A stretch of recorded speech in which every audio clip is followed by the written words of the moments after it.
बिस्मिल्लाहिर्रहमानिर्रहीम। अस्सलाम वालेकुम स्टूडेंट्स, कैसे हैं आप सब। उम्मीद करती हूँ आप सब बिल्कुल खैरियत से होंगे। This is 10th chemistry FBIC board exam preparation. और स्टूडेंट्स, आज की वीडियो बहुत ज़्यादा इंपॉर्टेंट है क्योंकि आज हम स्टार्ट कर रहे हैं नेशनल बुक फाउंडेशन का चैप्टर 3 स्टोकियोमेट्री। ठीक है, आप इसको स्टोकियोमेट्री भी कह सकते हैं और स्टोशियोमेट्री भी कह सकते हैं। ठीक है, अब क्यों ये इंपॉर्टेंट है? क्योंकि इससे आपकी न्यूमेरिकल्स की बेस बनेगी। स्टोकियोमेट्री बेसिकली है क्या, उसको हम अंडरस्टैंड करेंगे। और अगर आपको आज का लेक्चर अच्छे से समझ आ गया तो आपकी बेस इतनी स्ट्रांग हो जाएगी कि फर्दर आगे डिफरेंट भी सॉल्यूशंस के चैप्टर्स आते हैं या आपके पास एसिड बेस के चैप्टर्स आते हैं। ठीक है, उसके अंदर कोई आपके पास न्यूमेरिकल्स आता हैं, वो सब के सब इसी स्टोकियोमेट्री पे बेस कर रहे होते हैं। ठीक है, उसके अलावा आप जब फर्स्ट ईयर सेकेंड ईयर में जाएंगे वहाँ पे न्यूमेरिकल्स के जो भी आपके चैप्टर्स होंगे, अगर आज का लेक्चर आपको समझ आता है ना तो आप न्यूमेरिकल्स के एक्सपर्ट बन जाएंगे। ठीक है, आप उसके एक्सपर्ट बन जाएंगे, चैम्पियन बन जाएंगे। और उसके बाद आपका ना ऑब्जेक्टिव में और ना ही शॉर्ट एंड लॉन्ग में कभी भी कोई न्यूमेरिकल जो है वो रॉन्ग नहीं होने वाला और उसमें आपके इंशाल्लाह फुल मार्क्स आएंगे। तो इस वीडियो को आपने कंप्लीट वॉच करना है, बीच में से नहीं छोड़ना, क्योंकि पूरा प्रॉपर मेथड अंडरस्टैंड करेंगे और उसको फिर अप्लाई करेंगे तो ही आपको पता चलेगा कि क्या हो रहा है। ठीक है, तो चलें स्टूडेंट स्टार्ट करते हैं। रब्बि इश्रह ली सदरी व यस्सिर ली अमरी वहलुल उक़दतम मिन लिसानी यफ़क़हू क़ौली। ए मेरे रब, मेरे लिए मेरा सीना कुशादा फरमा दे और मेरा काम आसान कर दे और मेरी ज़ुबान की गिरह खोल दे ताकि वो मेरी बात समझ सकें। आमीन। अल्लाहुम्मा अन्फ़अनी बिमा अल्लमतनी वअल्लिमनी मा यनफ़अनी वज़िदनी इल्मा। ए अल्लाह, मुझे फ़ायदा दे उसके साथ जो तूने मुझे सिखाया है और मुझे सिखा जो मेरे लिए फ़ायदेमंद है और मेरे इल्म में इजाफ़ा फरमा। आमीन। स्टूडेंट्स, आज का लेक्चर स्टार्ट करते हैं with the thought of the day. मैं आपको बताऊंगी आज पावर ऑफ विजुअलाइजेशन। ठीक है, अब ये क्या है कि वैसे तो डेली लाइफ में आप कोई ना कोई इस पावर को यूटिलाइज करके कुछ ना कुछ अचीव कर ही रहे होते हैं, चाहे वो पॉजिटिव हो या नेगेटिव हो। लेकिन अगर आपने इस चीज़ को प्रॉपरली सोचा नहीं हुआ ना तो आपको लगता है कि ये काम नहीं कर रहा। लेकिन ये पावर ऑफ विजुअलाइजेशन को आप लॉ ऑफ अट्रैक्शन भी कह सकते हैं और ये काम कर रहा है, ये ऑल द टाइम काम कर रहा है। लेकिन हमने अगर गौर नहीं किया तो हमें नहीं पता चलता कि अच्छा ये हमारे लिए वर्क कर रहा है या नहीं। ठीक है, यहाँ पर मैं आपको बताती हूँ कि बीइंग अ स्टूडेंट आप पावर ऑफ विजुअलाइजेशन से अपनी स्टडीज़ में जो है वो किस तरह से अचीवमेंट्स कर सकते हैं। सबसे पहले तो आप विजुअलाइज करेंगे कि आपको मार्क्स कितने चाहिए, क्योंकि अक्सर बीइंग अ टीचर जब मैं अपने स्टूडेंट्स को जब कॉलेज में थी तब भी मैं उनसे जब पूछती होती थी कि बेटा आपने केमिस्ट्री में कितने मार्क्स सोचे हुए हैं, ठीक है, कितने मार्क्स आपके आने चाहिए। तो कोई मतलब लाइक 85 है अगर टोटल, तो स्टूडेंट्स कहते थे मैम मतलब लाइक 50+ आ जाएँ। ठीक है, 50+ आ जाएँ, अच्छा 60+ आ जाएँ। उनको एग्जैक्टली पता ही नहीं होता था कि व्हाट दे वांट। ठीक है, उनको पता ही नहीं होता था। तो मैं उनसे कहती थी कि एक तो आपने गोल बहुत ही मतलब अजीब सा सिलेक्ट किया, आपको पता ही नहीं है कि आपको कितने। और मैं कभी कभार उनसे कहती थी कि अगर आप 85/85 आप ले सकते हैं। ठीक है, और आए भी कुछ टॉपर स्टूडेंट्स के 3-3 4-4 जो क्लास के टॉपर बच्चे थे उनके 85/85 भी आए।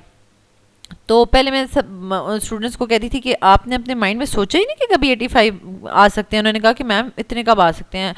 तो फिर मैंने कहा नहीं, आ सकते हैं, आप पहले सोचें, पहले विजुअलाइजेशन होती है। ठीक है, और उसके बाद फिर हम उसको जो है वो हासिल करते हैं। ठीक है, पहले आप उसको विजुअल करेंगे और जब आपको वो परसीव हो जाएगा और आपको लगेगा कि हाँ ये अचीवेबल है, ठीक है, तो वो फिर चीज़ आप अचीव कर सकते हैं। ठीक है, तो अभी आपने केमिस्ट्री पढ़ रहे हैं या बायो पढ़ रहे हैं, फिजिक्स पढ़ रहे हैं, आपने अपना पूरा यानी 10th क्लास का गोल सेट करना है कि what I want in 10th matric में मुझे कितने % मार्क्स चाहिए। ठीक है, 95% मार्क्स चाहिए, 98% मार्क्स चाहिए, 92% मार्क्स चाहिए, कितने मार्क्स चाहिए वो मार्क्स लिखें। ठीक है, उन मार्क्स को लिखें आप और उसके बाद आप उसको जो है वो अपने पेज पे लिख के एक और अपने रूम में लगा दें। ठीक है, अपने रूम में यानी SSC मार्क्स। ठीक है, और यहाँ पे लिखें अल्हम्दुलिल्लाह। ये पेज आपने अपनी जो स्टडी टेबल होगा उसके साथ आपने लगा लेना है। ठीक है, अब आपको पता चलेगा कि यस, आपके ब्रेन को पता चलेगा कि यस आपने इतने मार्क्स लेने हैं, इससे आपको पॉजिटिव एनर्जी आएगी। ठीक है, और आपको फिर टेक्निक्स खुद ब खुद पता चलती जाएंगी और आपके साथ ऐसे ऐसी सिचुएशंस क्रिएट होंगी, ऐसे ऐसे मौके आपको मिलेंगे और ऐसे ऐसे आप मेहनत करेंगे और आपके टेस्ट में पूरे नंबर आएंगे और ऐसे करते करते सिचुएशन ऐसी बनेगी कि फेडरल बोर्ड में जो है वो आप फाइनल बोर्ड एग्जाम्स में 95%, 98% लेके अपने स्कूल को, कॉलेज को टॉप कर सकते हैं, बोर्ड को टॉप कर सकते हैं। तो ये है पावर ऑफ विजुअलाइजेशन। पहले आपने ये चीज़ फील करनी है कि यस मेरी पोजीशन आ चुकी है, मेरी कॉलेज में पोजीशन आ चुकी है और उस दिन मैं क्या फील कर रही हूँ या क्या फील कर रहा हूँ कि हर तरफ सब खुश हैं, मुबारकबाद की कॉल आ रही है, गिफ्ट्स मिल रहे हैं, व्हाटएवर जो भी आप उसको डिटेलिंग में सोच सकते हैं, आपने उसको सोचना है, ठीक है। और आप यकीन करें सेम जो आप सोच रहे होंगे उस दिन भी सेम वही हो रहा होगा। तो अभी बहुत सारे स्टूडेंट्स जो हैं वो कहेंगे कि नहीं नहीं ऐसा नहीं होता। अब आप सोच रहे हैं ना कि ऐसा नहीं होता, तो आपके साथ तो बिल्कुल भी ऐसा नहीं होने वाला। इंशाल्लाह जो बच्चे सोचेंगे उनके साथ यही होगा, ठीक है। तो आपने कमेंट में ज़रूर बताना है कि आपने अपना एसएससी का जो है वो फाइनल परसेंटेज क्या सोची हुई है और मैट्रिक में आपने कितने मार्क्स लेने हैं, आपने क्या गोल सेट किया हुआ है, ठीक है। तो चलिए स्टूडेंट स्टार्ट करते हैं आज का लेक्चर। हमने एसएलओज ऑफ स्टोकियोमेट्री को पॉइंट्स में लिखना है ताकि हमारे माइंड में एक मैप बन जाए कि हमने इस चैप्टर में एक्चुअली करना क्या क्या है, ठीक है। तो सबसे पहले ये देखें लिखा हुआ है mole, molar volume, percentage composition, limiting and non limiting reactants, theoretical, actual and percentage yield, determining empirical and molecular formulas, percentage purity, ठीक है। ये 7 पॉइंट्स हैं। उसके अलावा आपके पास आ जाएगा कंसंट्रेशन यूनिट्स, उसमें आपने मोलैरिटी और strength of the solution find out करना है, डाइल्यूशन ऑफ द सोल्यूशन, ठीक है। तो ये 9 पॉइंट्स हैं, आपको पता चल गया कि ये आपके माइंड में मैप है कि ये जो सब चीज़ें ये हमने करनी है। अब क्या है कि हमारे पास ये जो ब्लू कलर में पॉइंट्स लिखे हुए हैं, ठीक है, तो इनके न्यूमेरिकल्स आपसे नहीं पूछे जाएंगे, ठीक है। यानी पेपर में इससे रिलेटेड न्यूमेरिकल्स नहीं आएंगे, लेकिन उन्होंने कहा कि क्वेश्चंस पूछे जा सकते हैं but calculations will not be asked, ठीक है। तो अब यह है कि इट मीन्स कि हम परसेंटेज प्योरिटी की डेफिनेशन, थ्योरेटिकल, एक्चुअल यील्ड वगैरह इनका कॉन्सेप्ट पूरा होना चाहिए, ठीक है। और इसको हम यूज़ कैसे करते हैं, क्यों यूज़ करते हैं, इसके एडवांटेजेस क्या हैं, ये सब चीज़ें आनी चाहिए। न्यूमेरिकल नहीं आएगा, ठीक है। लेकिन बाकी जो ब्लैक कलर में आपको पॉइंट्स नज़र आ रहे हैं, इन तमाम के न्यूमेरिकल्स जो हैं वो आपसे पूछे जाएंगे और बहुत ज़्यादा इंपॉर्टेंट है। तो ये चैप्टर तो मिस करने वाला नहीं है बिल्कुल भी। तो स्टूडेंट्स यहाँ पर मैं आपको चैप्टर 3 का जो है वो असेसमेंट फ्रेमवर्क में भी बता देती हूँ कि किस तरह से आपको पता चलेगा। वैसे मैंने अलग से भी अपलोड किया हुआ है, ठीक है, लेकिन यहाँ पर मैं आपको बता देती हूँ कि स्टोकियोमेट्री में हमने किस तरह से इसको फॉर्मेटिव एंड सबमेटिव किया हुआ है, ठीक है। अब यहाँ पर आप देखें, अच्छा सबसे पहला वाला पॉइंट देखें। अब आप ये चैप्टर पढ़ रहे हैं ना, तो इसको अभी दोबारा से आपके साथ रिकॉल करूँगी तो फिर आपको पता चलेगा कि प्रॉपरली ये ऐसे ही वर्क कर रहा है, ठीक है। यानी हमने ये टॉपिक्स में से क्या क्या करना है, क्या नहीं करना। सबसे पहला पॉइंट यहाँ पर देख लें स्टोकियोमेट्री में कि फॉर्मेटिव लिखा हुआ है, ठीक है। और इसमें क्या लिखा हुआ है, use the molar gas volume, ठीक है, at the room temperature and pressure and calculations involving the gases, ठीक है। अब यानी मोलर वॉल्यूम वाली जो आपके पास कैलकुलेशंस हैं वो पेपर में नहीं पूछी जाएंगी, लेकिन है तो बहुत इजी, लेकिन इन्होंने नहीं पूछनी, ठीक है। लेकिन अच्छा आगे क्या है, questions will not be asked in the annual examination, however it will be a part of classroom teaching. अच्छा मोलर वॉल्यूम वाला मिसिंग करना है। उसके बाद आ जाएं जी, यहाँ पर क्या लिखा हुआ है, calculate stoichiometric calculations between the substances relationship specially reacting substances. यानी इसके दरमियान में आपने क्या करना है, यहाँ पे उन्होंने कहा है कि रिएक्टिंग सब्सटेंसेस के दरमियान में आपने रिलेशनशिप को स्टडी करना है। मींस के रिएक्टेंट्स कितने दिए हुए हैं और प्रोडक्ट्स कितने बनेंगे, ठीक है। रिएक्टेंट्स दिए हैं, प्रोडक्ट्स फाइंड आउट करने हैं, या प्रोडक्ट्स दिए हैं, रिएक्टेंट्स फाइंड आउट करने हैं। तो ये वाले न्यूमेरिकल्स।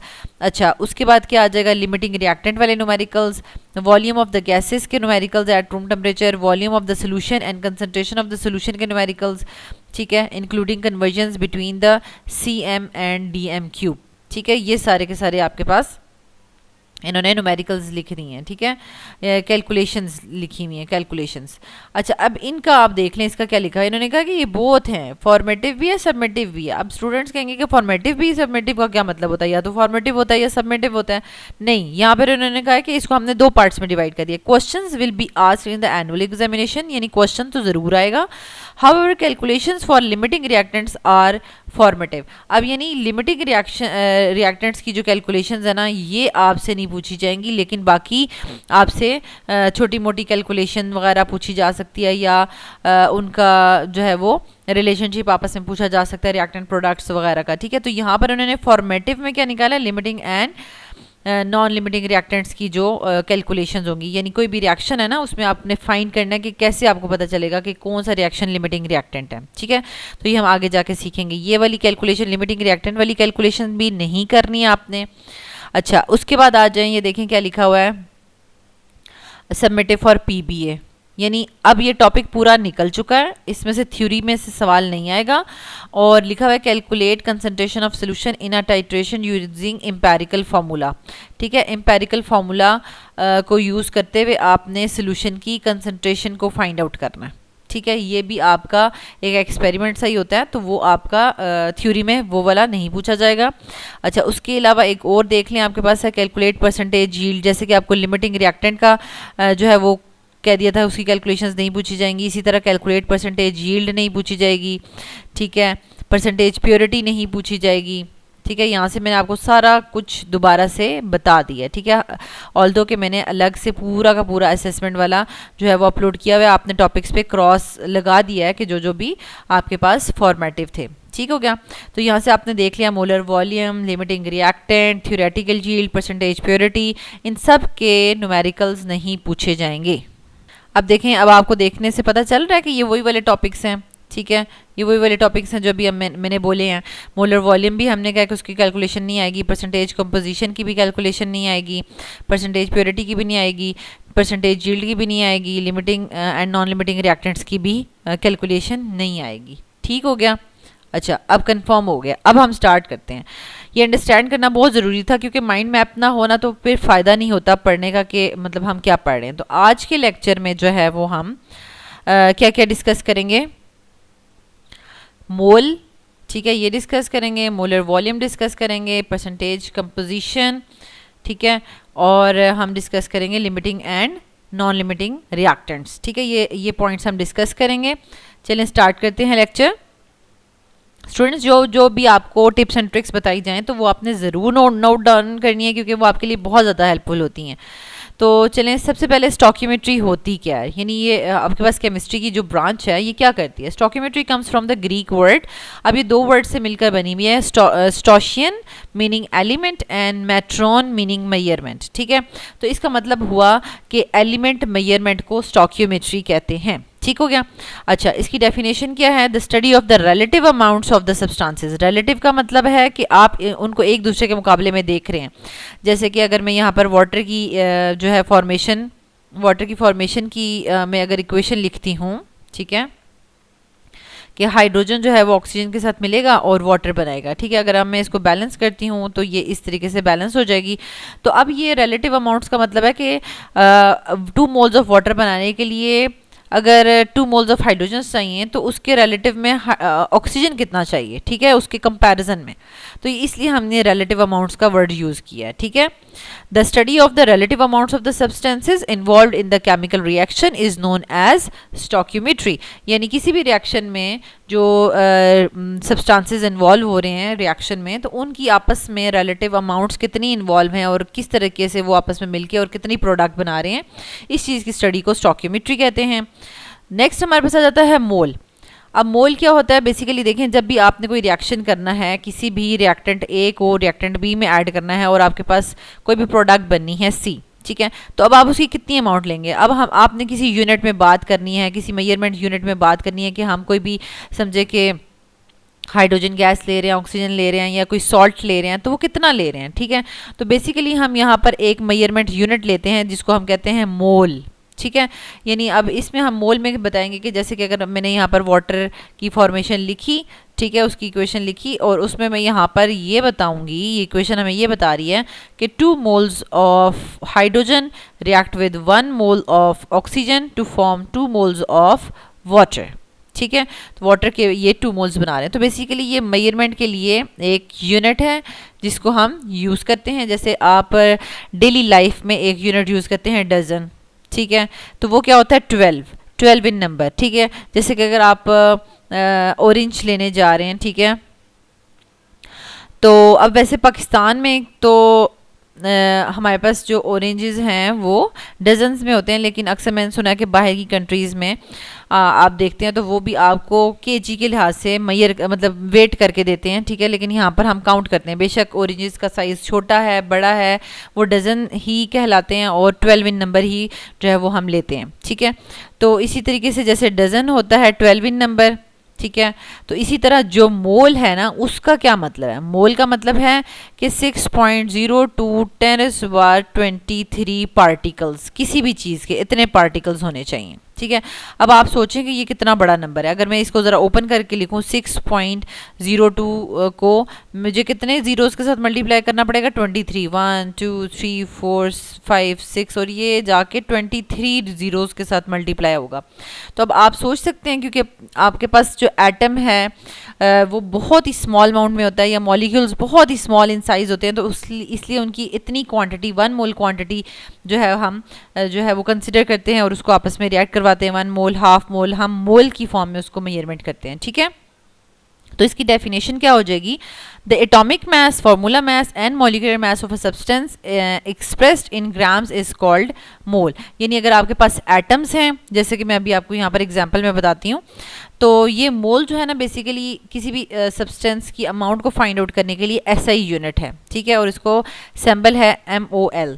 अब हमारे पास जो एग्जांपल्स हैं, अगर आप ऑक्सीजन एटम्स की बात कर रहे हैं, ठीक है, तो 1 मोल ऑफ ऑक्सीजन एटम्स के अंदर जो है वो उसी का मोलर मास होगा, यानी 16 ग्राम्स के इक्वल होगा, ठीक है। तो यहाँ पर आपको मोल की डेफिनेशन क्या पता चली थी कि atomic mass of an atom, यानी जो भी हमारे पास एटम होगा उसका एटॉमिक मास जब हम एक्सप्रेस करेंगे ग्राम में तो वो बराबर होगा, इक्वल होगा 1 मोल में। जैसे कि हमने अभी ऑक्सीजन का एटॉमिक मास जो है वो किसके यानी 16 ग्राम्स था, तो इट मीन्स कि that is equals to 1 mole, ठीक हो गया।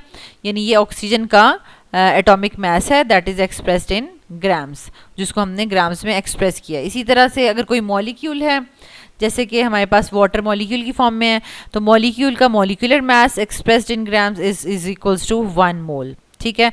इसी तरह ऑक्सीजन मॉलिक्यूल है, उसका molecular mass expressed in grams is 1 मोल।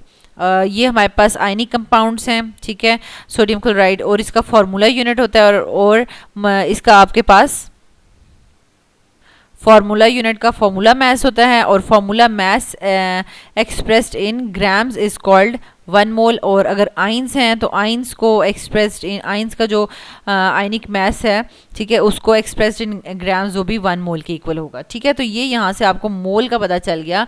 अगर हम एटॉमिक मास, मॉलिक्यूलर मास, आयनिक मास और फार्मूला मास को एक्सप्रेस करते हैं ग्राम्स में, तो that is equals to 1 mole amount, ठीक है। अब नेक्स्ट हमारे पास है मोलर वॉल्यूम, और इसके बाद हम थोड़ा सा हम इससे रिलेटेड करेंगे न्यूमेरिकल्स, ठीक है। अच्छा, अब मोलर वॉल्यूम तो बिल्कुल भी मुश्किल नहीं है। 1 mole of any substance eight room temperature and pressure occupies a volume of 24 dm³। अब इसको अंडरस्टैंड कर लें, क्योंकि अभी आपके कॉन्सेप्ट्स बिल्ड हो रहे हैं, ठीक है। तो अगर आपके कॉन्सेप्ट्स अभी बिल्ड हो जाएंगे, आप अभी अपने जो कॉन्सेप्ट्स हैं वो क्लियर कर लेंगे, तो आपको आगे फर्स्ट ईयर सेकेंड ईयर में जो है वो बिल्कुल भी मुश्किल नहीं होगी, और वो सब चीज़ें आपको बहुत अच्छे से पहले से ही आती होंगी। जैसे कि अगर आपके पास एक कंटेनर है, ठीक है, कंटेनर में आपने हाइड्रोजन गैस फिल की हुई है, ठीक है, और हाइड्रोजन गैस के जो मॉलिक्यूल्स हैं वो स्मॉलर इन साइज़ हैं, ठीक है।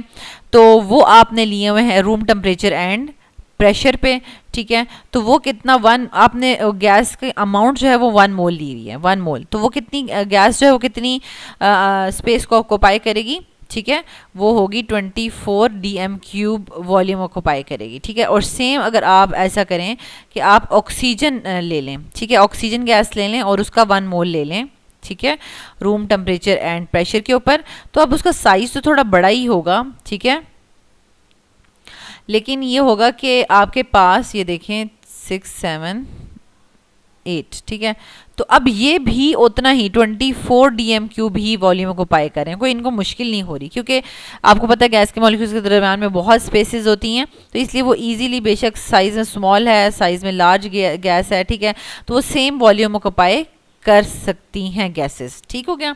तो एक यानी कोई भी गैस होगी, ठीक है, कोई भी गैस होगी तो वो 1 मोल में कितना वॉल्यूम हमेशा ऑक्यूपाई किया करेगी 24 DM³ और ये रूम टेम्परेचर एंड प्रेशर की बात हो रही है, स्टैंडर्ड टेम्परेचर एंड प्रेशर की बात नहीं हो रही। इस चीज़ को अंडरस्टैंड कीजिएगा। जो रूम टेम्परेचर होता है वो हम नॉर्मली 25 डिग्री सेंटीग्रेड लेते हैं और जो स्टैंडर्ड टेम्परेचर होता है, ठीक है, स्टैंडर्ड टेम्परेचर वो हम 0 डिग्री सेंटीग्रेड या 273 केल्विन लेते हैं, ठीक है। अच्छा, नेक्स्ट हमारे पास आ जाता है this volume is called molar volume. अब ये रूम टेम्परेचर एंड प्रेशर हमारे पास यानी रूम टेम्परेचर मैंने आपको बता दिया था 25 और प्रेशर जो है वो 1 atm होता है, ठीक हो गया। अच्छा, अब इस मोलर वॉल्यूम का फ़ायदा क्या है? मोलर वॉल्यूम हमें पता चल गया, इसका मतलब है कि 1 मोल ऑफ एनी गैस वो हमेशा 24 DM³ वॉल्यूम ऑक्यूपाई करेगी। यानी यहाँ पर आपको मोल पता चल रहे हैं और यहाँ पर आपको जो है वो वॉल्यूम पता चल रहा है। तो अगर आपके पास मोल्स गिवन हैं गैस के तो उससे वॉल्यूम फाइंड आउट कर सकते हैं, और अगर वॉल्यूम गिवन है तो उससे मोल्स फाइंड आउट कर सकते हैं। तो ये आप जो है वो इंटर कन्वर्टेबल हैं आपस में, mass of the gas and volume of the gas at room temperature, ठीक हो गया। तो चलिए अब यहाँ पर देख लें, जैसे कि मोलर वॉल्यूम है, तो मोलर वॉल्यूम में अगर 24 DM³ of any gas at room temperature pressure 1 mole occupy करते हैं, तो जैसे अगर हम हाइड्रोजन गैस ले लें तो वो 2 ग्राम्स के इक्वल होती है, वो भी 1 मोल होगी। और अमोनिया गैस ले लें 24 DM³ के बराबर, तो उसका मास 17 ग्राम होगा, लेकिन अमाउंट उसकी भी 1 मोल ही होगी, ठीक है। तो ये आपके पास आ जाता है मोलर वॉल्यूम का आपस में रिलेशनशिप।